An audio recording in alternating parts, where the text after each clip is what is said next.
I will resign as leader of the Labour Party. I have spoken to His Majesty the King this morning to inform him of my decision.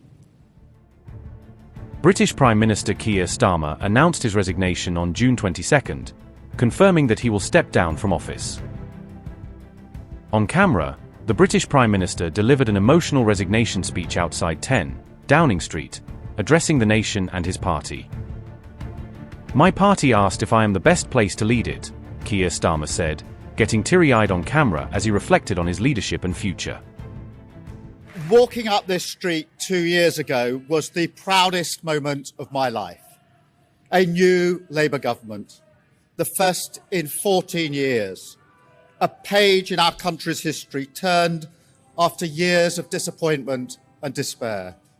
The chance to change the lives of millions of people for the better. That's what I came into politics for.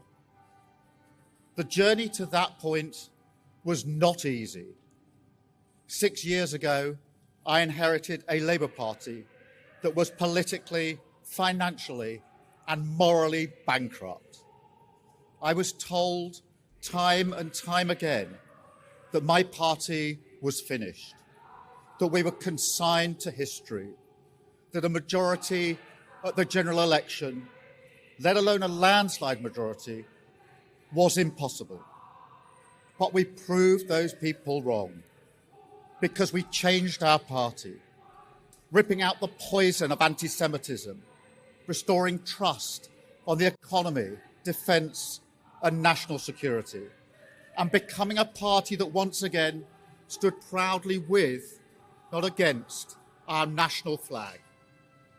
The hard work of change was with a singular purpose, not power for power's sake, but to change Britain for the better, to build a fairer country with dignity and respect, where everyone is seen, everyone is valued, wealth and opportunity for all, not just the privileged few. And look at what we've achieved in just 2 years. An economy that is stronger, growing faster than our peers, wages rising faster than inflation in every single month since we came to power, investment secured, infrastructure being built, an end to austerity with the fastest fall in NHS waiting lists for 17 years, the biggest improvement in rights for workers and renters in a generation, the biggest uplift in defence spending since the Cold War, small boat crossings falling, asylum hotels closing, protecting young people from social media, and 500,000 children being lifted out of poverty because of the choices that I made.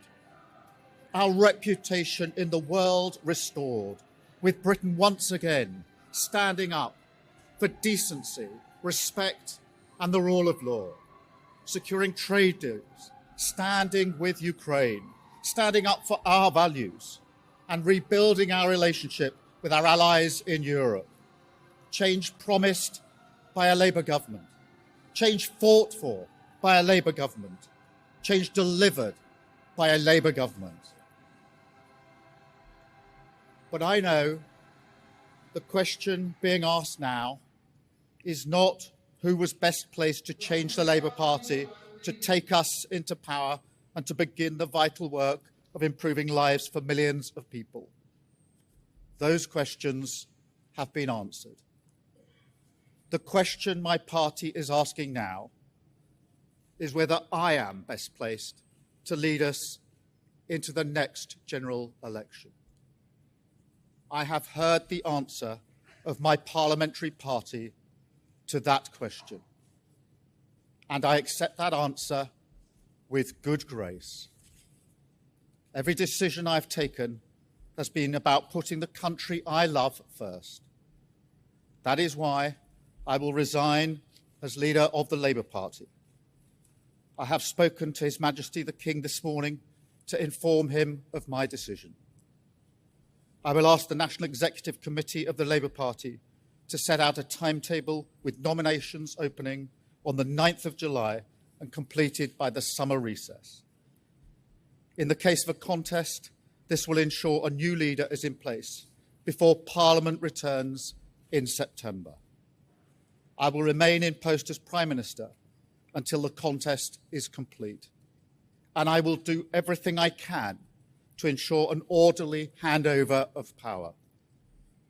I will also give my successor my full and unequivocal support, knowing that they will inherit a Britain that is far stronger and fairer than the one I inherited 2 years ago, better prepared for the challenges ahead and better able to ensure the Labour Party secures a second term in office.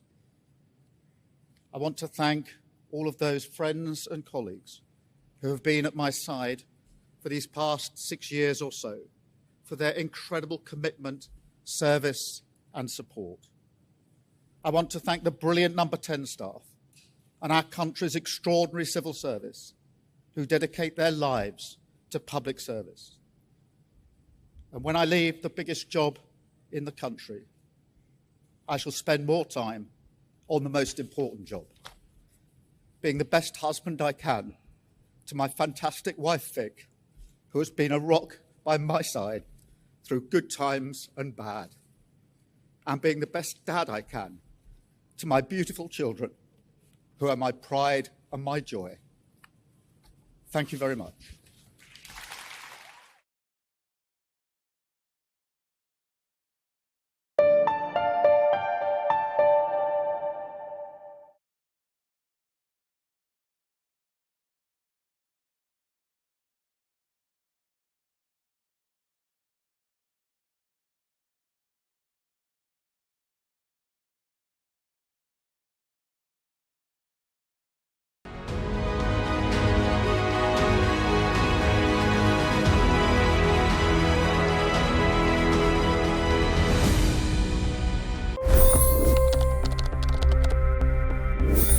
$25 crore गरीब गरीबी को परास्त करके बाहर निकले। For the good of our nation, let's work together and let's truly make America great again. The fastest news breaks. Requested PM saying that we will have to speak to Putin and to Zelensky. The biggest newsmakers. The relationship with India is probably the most important bilateral relationship the US will have for the rest of this century. The capital delivered quite an election result today. Expert analysis. The million-dollar question today is how to stop this dance of death. Ground reports. I'm standing at the crossroad of the Kumbh Mela. Behind me are more than 100 entry guards. Long-form interviews. Exclusionary politics is reflected in Manipur case as well. You don't bother because this is a small state. Deep dive into burning issues. It's often said DRC could be the richest country in the whole world.